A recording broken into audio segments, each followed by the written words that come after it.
ओम श्री गुरुमंडलाय नमः। ओम गंगणपते नमः। ओम सर्वपितृभ्यो नमः। ओम इष्ट देवताभ्यो नमः। ओम कुल देवताभ्यो नमः। ओम कुल देवीभ्यो नमः। ओम जगदम्बिकाय दुर्गा देवी नमः। सभी को प्रणाम। आशा है सब लोग बहुत अच्छे होंगे। इस वीडियो में मैं एक बहुत ही महत्वपूर्ण विषय पितृ पितृ दोष पे चर्चा करने वाला हूं। तो वीडियो को अंत तक देखिएगा। हो सकता है बहुत कुछ आपके काम की चीज यहाँ से आपको मिलेगी। ध्यानपूर्वक सुनने का प्रयास करिएगा। अगर कोई प्रश्न उठते हैं तो कमेंट्स में जरूर लिखिएगा। आगे आने वाली वीडियो में उनके उत्तर देने का मैं प्रयास करूंगा। मित्रों, सबसे पितृदोष एक बहुत ही सनातन धर्म में, ज्योतिष की जगत में, जो ज्योतिष के संसार में एक बहुत ही कॉमन प्रचलित समस्या है कि हमारे घर में पितृदोष है और उसके हम लोग नाना प्रकार के उपाय करते रहते हैं। तो सबसे पहले हम ध्यान से ये जानना चाहेंगे कि पितृ होते क्या हैं, पितृ कहते किसे हैं, क्योंकि यहाँ पे एक छोटा सा मिसकॉन्सेप्शन है, एक जो है वो लोगों के कंफ्यूजन है। ज्यादातर लोग पितृ को समझते हैं कि हमारे यहाँ के जो भी बुजुर्ग लोग हैं, जो इस दुनिया में नहीं रहे, वो पितृ हैं हमारे। ऐसा नहीं है। हर वो व्यक्ति, आपके परिवार का व्यक्ति, इंसान, जीव जो अब इस दुनिया में नहीं रहा, जिसने प्राण त्याग दिए, वो आपका पितृ है। मेरे कहने का अर्थ है कि यदि कोई शिशु है, कोई बच्चा है, उसकी किसी भी समय, कभी भी किसी वजह से मृत्यु हुई है, तो वो भी आपका पितृ है। पितृदोष तो मैंने ये भी देखा है कि जो मिसकैरेजेस होते हैं या एबॉर्शन होते हैं, उनका भी दिखाई देता है और वो सबसे ज्यादा खतरनाक होता है। ठीक है, तो ये बात नोट कर लीजिए आप लोग। अब वो खतरनाक क्यों होता है, इसका भी मैं स्पष्टीकरण भी दे देता हूं आपको। देखिए, जब हमारे यहाँ से कोई बुजुर्ग, कोई बड़ा व्यक्ति खत्म होता है, तो बहुत सारे रिचुअल्स हम लोग फॉलो करते हैं। हिंदू हैं तो हम लोग उसकी 13वीं करेंगे, उसकी बरसी करेंगे, पिंडदान करेंगे, और समय समय पर उसको याद करते रहते हैं और कुछ ना कुछ उनके लिए करते रहते हैं। लेकिन अगर किसी की अल्प आयु में मृत्यु हो गई, तो इस कारण भी कि हम लोगों को दुख होता है, हम उसको याद नहीं करते हैं। कोई बच्चा खत्म हो गया, उसको कोई याद नहीं करता है, उसके लिए कुछ किया नहीं जाता है, उसके लिए कोई विशेष प्रायोजन जैसे पिंडदान या कोई विशेष पूजन हम लोग नहीं करते हैं। और इस वजह से वो विषय हम आगे वीडियो में जैसे जैसे बढ़ेंगे, मैं आपको समझाने का प्रयास करूंगा कि वो ज्यादा परेशानी का सबब बन जाते हैं। अब हम लोग थोड़ा सा ये समझने का प्रयास करें कि पितृदोष, पितरों को समझा, पितृदोष क्या होता है। देखिए, हर बात हम लोग एक लॉजिक की तरह समझना चाहते हैं, उसके कुछ कुछ लॉजिक होना चाहिए, कुछ तर्क होना चाहिए उसके पीछे, पितृदोष क्या होता है।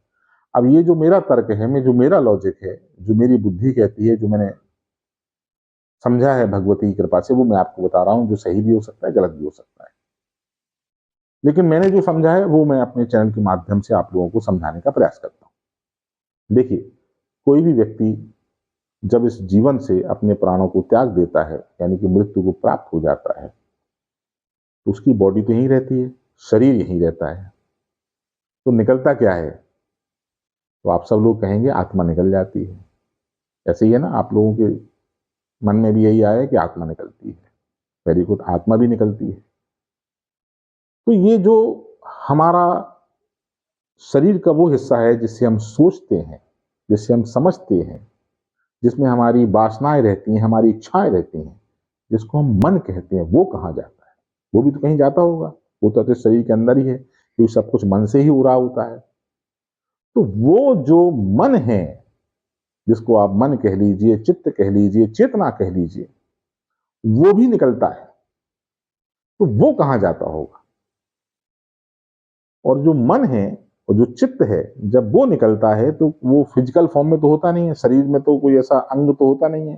तो कोई भी चीज जो हमको दिखाई नहीं देती, वो सूक्ष्म रूप में होती है, और जो चीज सूक्ष्म रूप में होती है वो ऊर्जा के रूप में बाहर निकलती है, एनर्जी के रूप में। आप यूं कह लीजिए कि वो चित्त जो है एक एक एक यूनिवर्स कह लीजिए, एक ब्रह्मांड कह लीजिए, छोटा सा एक एनर्जी का, आप उसको वेव्स का एक ब्रह्मांड कह सकते हैं। वो जब आदमी की मृत्यु होती है तो मन का शरीर के बाहर आकर के एक जन्म होता है, मन बाहर निकलता है शरीर से। तो एक प्रकार से ये भी कह सकते हैं कि शरीर का अंत हुआ लेकिन मन का जन्म हुआ, क्योंकि मन तो बाहर निकला। तो कोई भी चीज हमारे शरीर से जब बाहर निकलती है, ऊर्जा के रूप में बाहर निकलेगी, और कोई भी चीज ऊर्जा के रूप में होगी तो उसके वाइब्रेशंस होंगे, उसके कंपन एक यूनिट होंगे, उसकी फ्रीक्वेंसी होगी।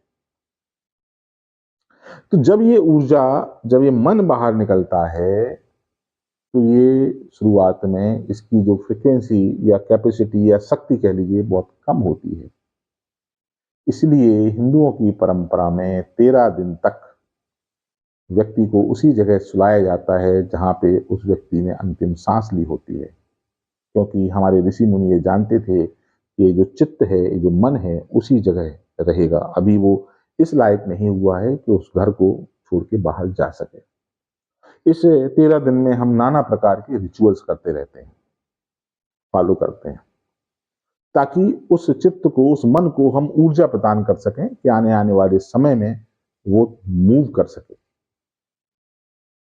और फिर जब 13 दिन का जब संस्कार हो जाता है तो ऐसा माना जाता है कि अब वो मन, अब वो चित्त जो है, हम पिंड करते हैं, हम हवन करते हैं, हम पूजन करते हैं, गरुड़ पुराण भी सुनाते हैं। तो गरुड़ पुराण आप लोगों के लिए नहीं सुनाई जाती, गरुड़ पुराण इनफैक्ट उस चित्त को सुनाई जाती है ताकि वो यदि किसी कारणवश नहीं छोड़ पाया है, अपने मोह को अभी भी फंसा हुआ है, तो उसको एक मैसेज मिल जाए, ताकि वो, अब वो चित्त सुन पाता है नहीं सुन पाता ये किसी को नहीं पता, लेकिन मैं मोटे तौर पे आपको या अपनी बुद्धि अनुसार में बता रहा हूं। होता क्या है कि किसी को नहीं पता। जो सिद्धों ने बताया, जो थोड़ा बहुत सिद्ध गुरुओं से मैंने सुना और जो समझा, उसके आधार पे आपको बताने का प्रयास कर रहा हूं। अब ये चित्त और ये जो मन है, सारी कहानी इसकी है। अब साल भर के बाद हम लोग बरसी करते हैं, तब जो है ये माना जाता है कि साल भर तक जैसे पहले कोई शुभ संस्कार नहीं होता था, क्योंकि वो जो चित्त और मन है वो अब इस लायक तो है, घर से बाहर है, वो कहीं है पृथ्वी लोक के आसपास, लेकिन पृथ्वी की सर्किल में ही है, उसको भेद के अभी तक नहीं जा पाया। सामान्य तौर पे कोई संत पुरुष है, कोई ऐसी चेतना है, तुरंत मोक्ष को प्राप्त हो गई, वो तो अलग मुद्दा है। सामान्य तौर पे जो चीजें होती हैं वो मैं आपको बताने का प्रयास कर रहा हूँ। होती भी है, नहीं होती हैं, ये मैं नहीं कह सकता, लेकिन जो मेरी बुद्धि कहती है, जो मैंने समझा है, वो आपको बताने का प्रयास करता हूँ।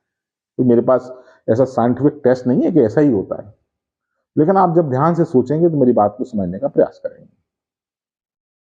तो ये जो हमारे यहाँ परंपरा क्या थी, परंपरा ये थी हिंदू मेथोडोलॉजी में कि जिस तिथि को व्यक्ति की मृत्यु होती है, हर माह उस तिथि को एक पिंड का पूजन किया जाता था, पिंडदान किया जाता था, हवन किया जाता था, पूजन किया जाता था, कि हर महीने हम लोग उसको ऊर्जा देते रहें, और साल भर के बाद में उसको 13 पिंड एक साथ जो है वर्षी करके, पूजन हवन करके इतनी उसको ऊर्जा दे दी जाए कि वो इस सूर्य के जो सोलर सिस्टम है उसके बाहर चला जाए। ये प्रोसेस था मोटा मोटी, जो प्रोसेस फॉलो होता था। लेकिन पिछले 30, 40, 50 सालों में क्या हुआ, हमने शॉर्टकट अपनाई because of X Y Z reasons. हम बरसी 13वीं के दिन करने लगे। अब ये बताइए कि किसी को आपको अगर 1 महीने का खाना में कोई एक दिन में खिला देगा तो क्या होगा, आप खुश हो जाएंगे, आपकी सेहत पर कोई फर्क नहीं पड़ेगा? ऐसा नहीं होता है।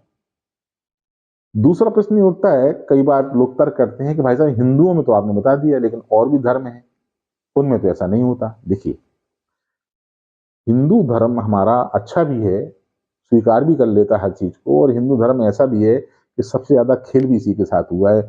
हम लोगों ने, करने वालों ने, कराने वालों ने अपनी सुविधानुसार अपने नियम बना लिए, अपनी किताबें लिख दी, छाप दिया ग्रंथों के नाम पे, या फिर लोगों ने अपनी एक तरीके से एक परंपरा बना दी। जैसे कि नहीं, बरसी तो आप 13वीं के साथ कर सकते हैं, ये एक परंपरा बन गई।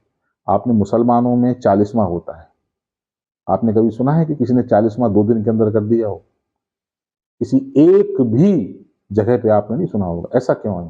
पर हम ऐसा क्यों करते हैं? अब तो हम 3 दिन में करने लगे। कोई हवन कर लेता है, कोई किसी समाज से कुछ कुछ नए नए रूल्स निकल गए हैं, निकालते रहिए आप। उससे इस प्रोसेस पे फर्क नहीं पड़ता है। आप कितने भी ज्ञानी हो, कितने इंटेलिजेंट हो, कितने स्मार्ट हो जाए, कितना पढ़ लें, कितनी इंजीनियरिंग पढ़ लें, कितना दुनिया ज्ञान ले लें, इस प्रोसेस पे, चित्त और मन के प्रोसेस पे आप ज्यादा कुछ फर्क नहीं डाल पाएंगे। ये उसी सिस्टम से काम करेगा, और नहीं करेंगे तो आप नहीं करेंगे तो आपकी आने वाली पीढ़ियां अपने जीवन में किसी न किसी प्रकार से उसका शुभ या अशुभ लाभ ले सकते हैं। ठीक है, अब शुभ और अशुभ, क्योंकि ये एक्चुअली में पितृ बड़ा कॉम्प्लिकेटेड सा विषय है, ज्यादा किसी को कुछ मालूम नहीं है, होता क्या है किसी को नहीं मालूम। ठीक है ना, तो ये एक तरीके का जो है, जहां से हिंदू धर्म में डेफिशिएंसी उपलब्ध हुई, क्रिश्चियंस भी अपने तरीके से करते हैं और वो फॉलो करते हैं, रिगर्स फॉलो करते हैं, उनकी जो भी सिस्टम है उसको फॉलो करते हैं, अपनी प्रेयर्स करते हैं, और प्रेयर्स के माध्यम से भी आप लोगों को ऊर्जा दे सकते हैं। हम जब किसी को याद करते हैं, हम भाव ही प्रधान है कि हमने किसी को याद किया और प्रणाम किया और प्रभु से एक इच्छा की, जैसे ही विचार का जन्म हुआ, जो थॉट से हमारी ऊर्जा निकली, वो पहुंच जाएगी उस जगह जहां पे आप भेजना चाहते हैं कि हे प्रभु उनका कल्याण करना, वो ऊर्जा जाएगी। ये हर महीने कुछ करने का विधान इसलिए था कि हर महीने आप याद करें, क्योंकि हम सब लोग कुछ दिनों के बाद भूल जाते हैं। तो हर साल वर्षी करना, तर्पण करना, ये उसी चीजों का है कि जहां पे भी वो चित्त, वो मन, उसने किसी भी लोक में हो, जन्म भी ले लिया हो, तब भी आप यदि तर्पण करते हैं तो उनको कुछ ना कुछ सुख और सौभाग्य की प्राप्ति होती है, कुछ चेतना, कुछ ऊर्जा प्राप्त होती है।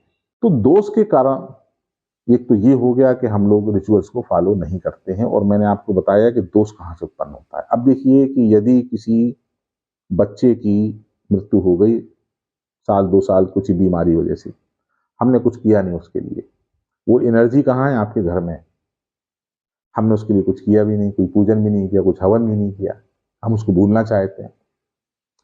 एक समय के बाद में ये जो एनर्जी होगी इतनी लो लेवल पे चली जाएगी कि वो जो है आपको फिर सिग्नल्स देगी। कोई भी पितृ दोष के सिग्नल्स होते हैं, घर में चलते चलते कहीं ठोकर लग जाना, कुछ ऐसे छोटे छोटे एक्सीडेंट होते हैं घरों में पितृ दोष में। सबसे पहले छोटे छोटे, बड़े नहीं होते एकदम से, छोटे छोटे एक्सीडेंट होते हैं।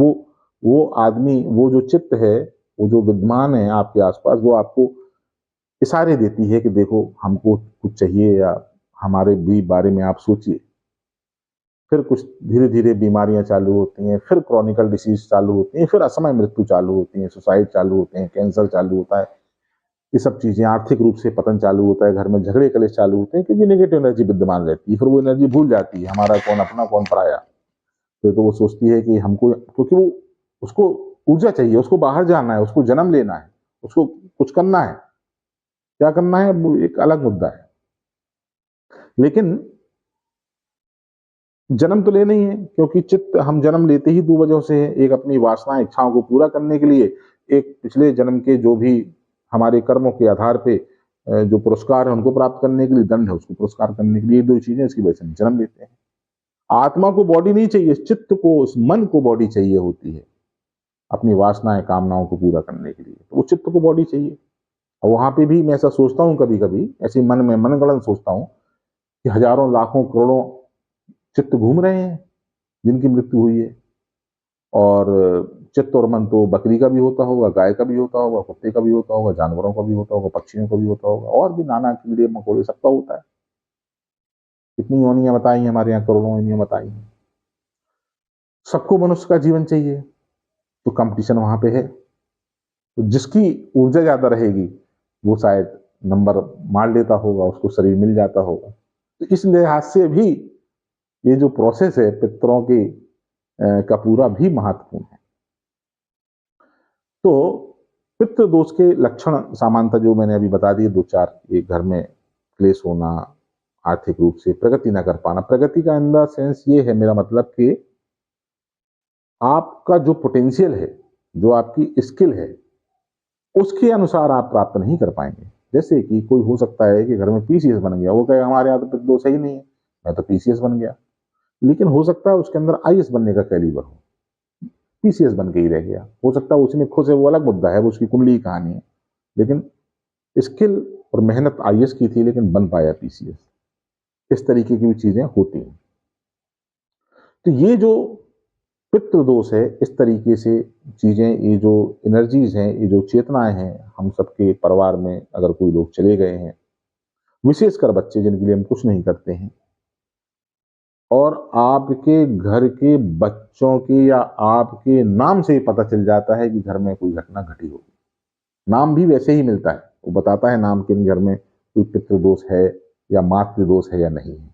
मातृदोष और पितृदोष से क्या मतलब है कि मैं अपने माँ और पिता दोनों लोगों का संयोजन हूँ, तो मेरी माँ यानी कि मेरी ननिहाल साइड में अगर कोई दोष होगा तो उसको मातृदोष बोलते हैं।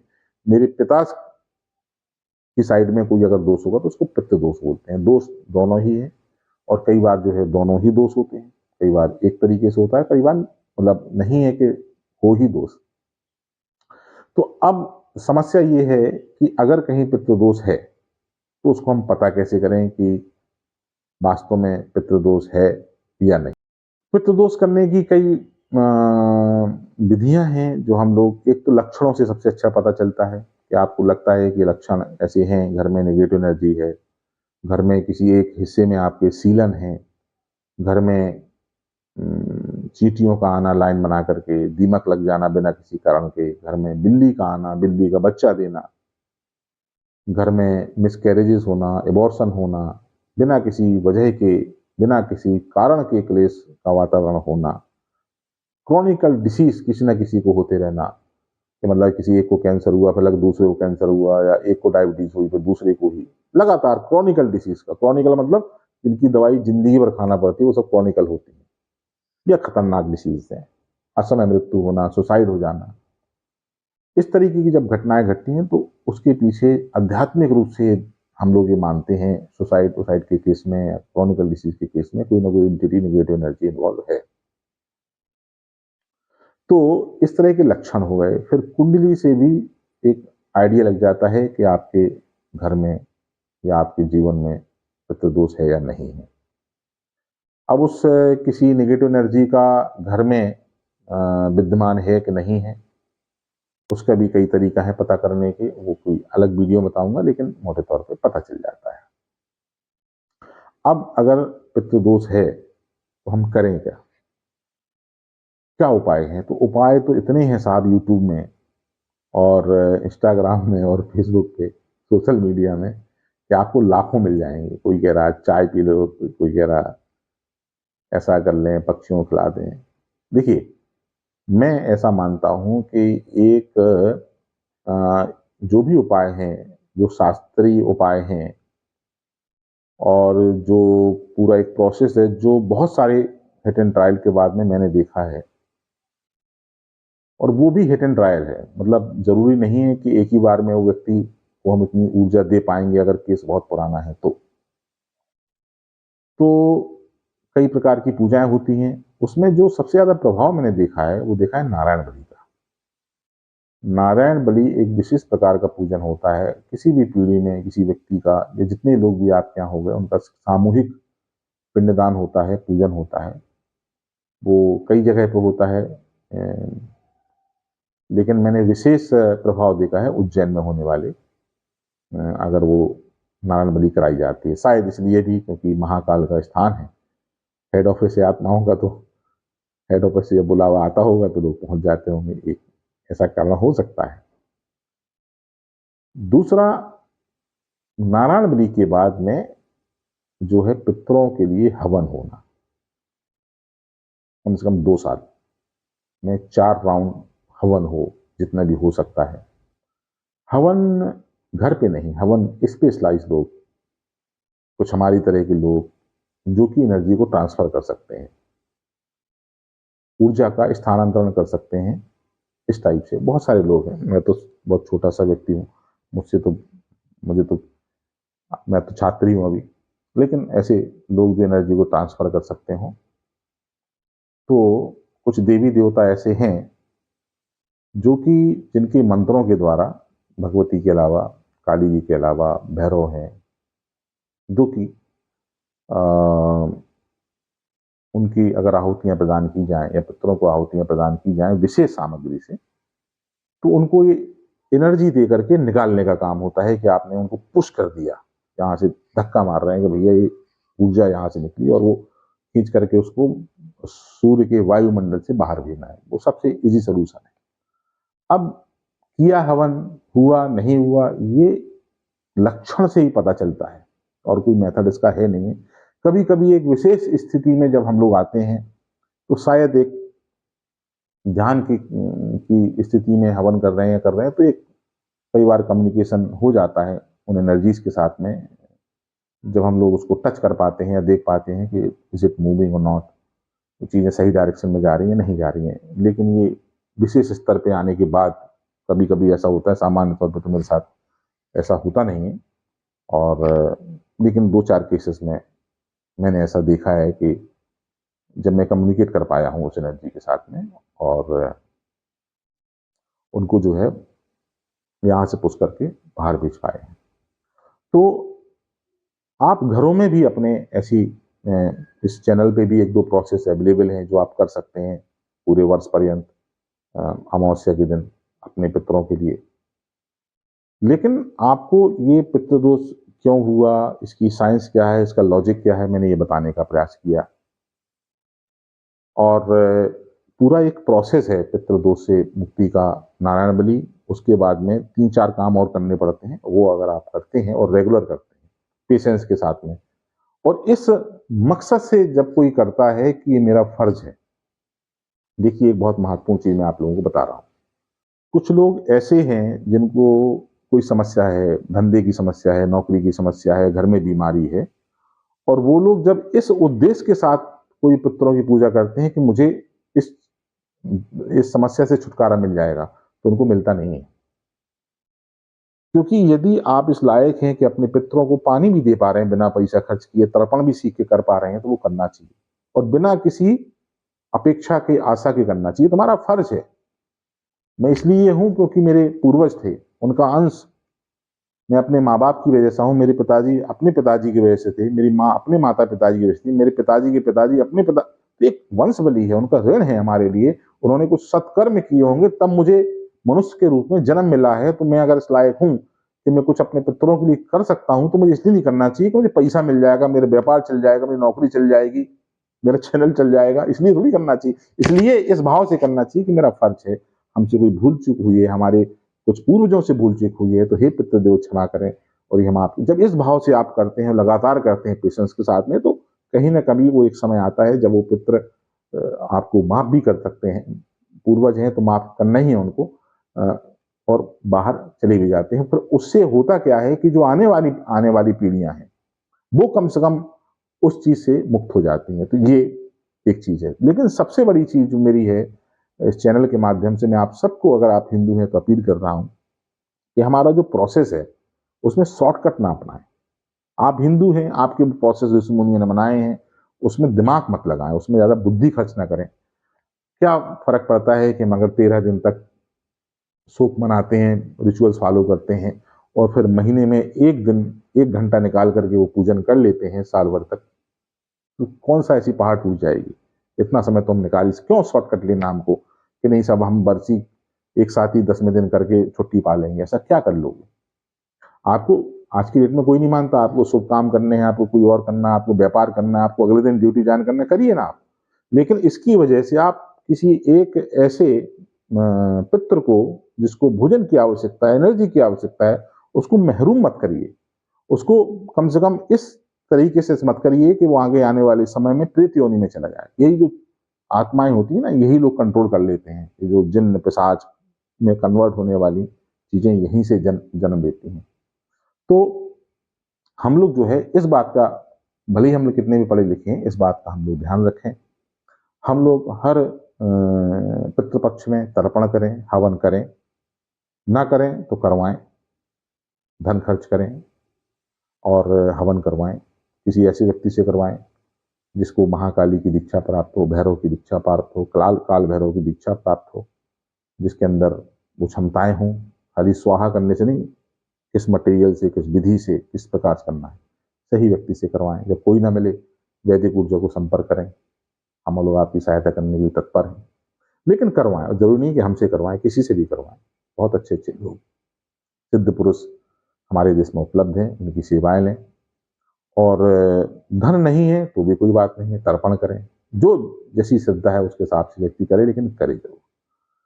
तो ये पितृदोष के बारे में है। अगले वीडियो में आप लोग जो भी क्वेश्चन करेंगे उसको उत्तर देने का प्रयास करूंगा।